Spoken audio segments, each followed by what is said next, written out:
Get ready to never look at the following iconic figures, gripping action sequences, and powerful moments of passion the same way ever again. Because it's time to put a number of mystifying big screen events that you probably never even clocked under the microscope. Gareth here from WhatCulture.com, and here are 10 bizarre movie moments you just accepted. Number 10. Maverick somehow survived ejecting at Mach 10.5. Top Gun Maverick. Pete Mitchell opts to push a hypersonic plane a little too far before eventually ejecting from the aircraft at Mach 10.5 like a madman in Top Gun Maverick's opening moments. And while the subsequent moment the dusty legend wandered into a diner after surviving the destruction of the Dark Star was comical enough, this was something famous astrophysicist Neil deGrasse Tyson found to be quite unrealistic. According to Tyson's tweet on the matter, when Maverick ejected from the vehicle at Mach 10.5, he'd have been traveling at 7,000 miles per hour, and that would give him 400 million joules of kinetic energy, the same explosive power of 100 kilograms of TNT. The human body is not designed to survive that kind of force. So, as Tyson put it, Maverick does not walk away from this, he'd be dead. Very dead. But the majority of film fans were too gripped by Maverick's defiant need for speed in this opening stretch to question whether he'd actually make it out of that rapid moment alive in real life. Number 9. Dom names his son Brian after his stay-at-home mate, Fate of the Furious. In the wake of the tragic passing of Paul Walker, the Fast franchise was put in a pretty tough position. With Brian O'Connor being such a significant part of the Toretto extended familia, Vin Diesel and the gang opted to have his character drive off into the sunset, rather than be killed off during the 7th installment in the series. And one movie on from that emotional farewell, Dom would then opt to name his son after his pal who was now enjoying life away from the high-speed chases and increasingly insane missions as a father himself. However, in the Fast franchise, Brian is simply a good mate who decided to step away from the dangerous lifestyle and protect his family. So why did Dom decide to name his kid after him, instead of the many other friends who are regularly found risking their lives to save their leader and the world? Wouldn't it have been a little less bizarre to simply name the latest Toretto family member Paul instead? But I've got another question for you. What is your favorite Fast and Furious moment of all time? Let me know in the comment section down below, friends. Number 8. Buzz freezes when Andy enters, despite not thinking he's a toy. Toy Story. Despite Buzz Lightyear not feeling he was a plaything at all during much of 1995's Toy Story, you likely didn't realize during your first few watches of the Pixar classic that this still doesn't stop the Space Ranger from strangely freezing whenever his owner Andy enters a room. So what gives? Well, according to Pete Docter, who helped write the story for this first Toy Story entry, the folks behind the project did ask themselves why Buzz would go stiff during these moments if he didn't actually believe he was a toy. However, they soon realized after much discussion that nobody cared. And with the film still going on to become an all-time animation classic, and very few being quick to call out Buzz's out-of-character stiffness, they were right on the money, weren't they? Number 7. How did Jack survive being stabbed if Barbossa was killed by a gunshot? Curse of the Black Pearl. Towards the end of the swashbuckling Pirates of the Caribbean Curse of the Black Pearl, Captain Jack Sparrow manages to fire off a bullet into Captain Hector Barbossa's heart, just as Will Turner breaks the immortality curse, dropping the pair's blood-soaked coins into the chest. However, Sparrow himself had also been wounded by a sword to the torso just a few minutes before Barbossa had a bullet pumped into him pre-curse lift. So why didn't Jack also drop dead following the treasure being returned? Perhaps stepping back into the moonlight repairs any wounds suffered during a duel, though that's never really made clear in the 2003 flick. In short, the Black Pearl needed a captain, that's why. So no one batted an eye. Number 6. Django uses dynamite before it arrived in America. Django Unchained. Going down in 1858, Quentin Tarantino's Django Unchained ends with an explosive finale, as the titular hero blows up Candyland with the dynamite he'd planted around the mansion. There's just one easily overlooked problem here though. Said fiery tool wasn't actually invented until 1867,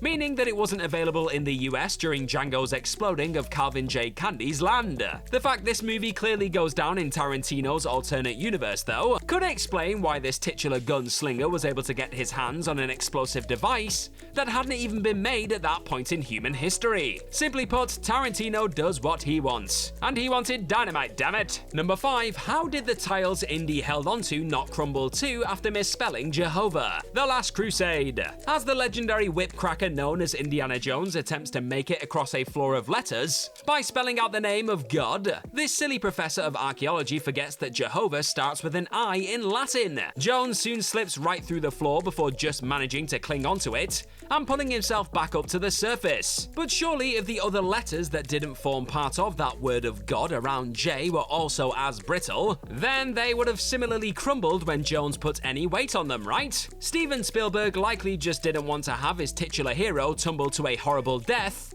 after getting so close to finding the all-important Holy Grail. So the director simply had the dangerous room react in the way that best suited the needs of the story. But you were likely too busy rooting for Indy to make it to his destination to notice this inconsistent flaw anyway. Number 4, Hermione and Ron finally smooch, whilst Hogwarts is being ripped apart. The Deathly Hallows Part 2. With Hogwarts about to be torn apart by Death Eaters and other dark forces in the Deathly Hallows Part 2, Ron and Hermione find themselves having to destroy one of the final Horcruxes in the Chamber of Secrets with a basilisk fang.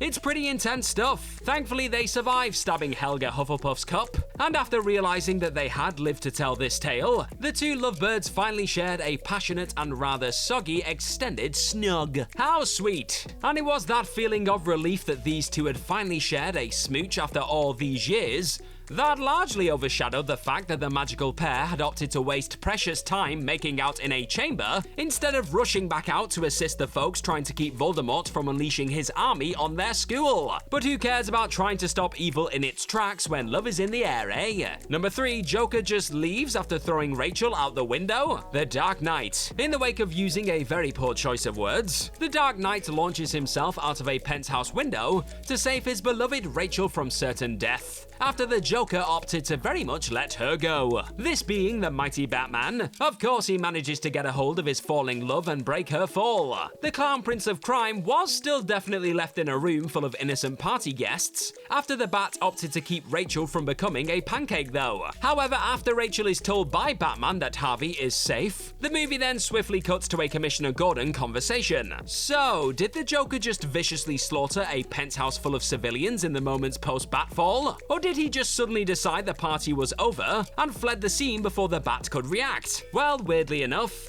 while fans of the flick were just left to accept this as a mystery left unsolved, it was revealed in the film's novelization that Batman did actually spot Joker hitching a ride in an SUV outside of the building shortly after their tumble. That still doesn't explain why the Caped Crusader didn't decide to then pursue the bloke who just tried to kill the woman he loved, though if this Bat had gotten his hands on the clown so early in the story, this classic flick would have probably been a whole lot shorter. Number 2, Ethan has a light in his helmet for reasons. Mission Impossible Fallout. What you may not have realized when watching Tom Cruise genuinely fall out of the sky whilst performing a halo jump in Mission Impossible Fallout is that his character is actually wearing a helmet that contains a bizarre feature you wouldn't find in real life.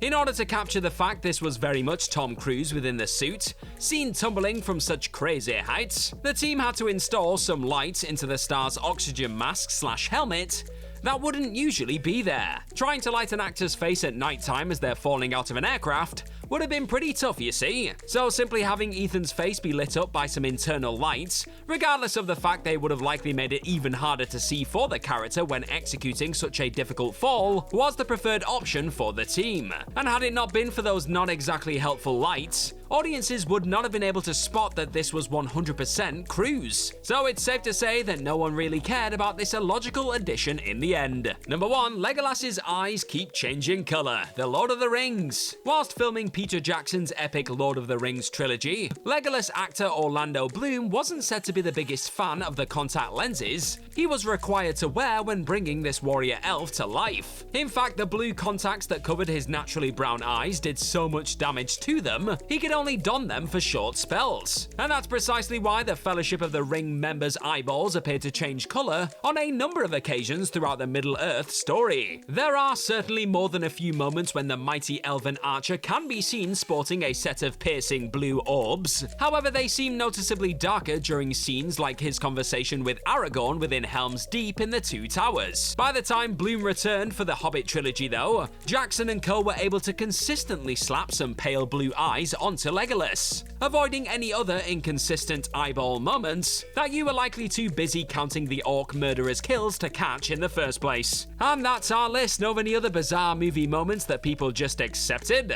Well, let us know all about them in the comments section right down below, and don't forget to like, share, and click on that subscribe button while you're down there. Also, if you're a fan of this sort of stuff, then please head on over to whatculture.com and find some more fantastic articles just like the one this video you're watching right now is based on. I've been the always bizarre Gareth from whatculture.com. Thank you very much for spending some time with us today, and hopefully we'll see you soon. Bye bye!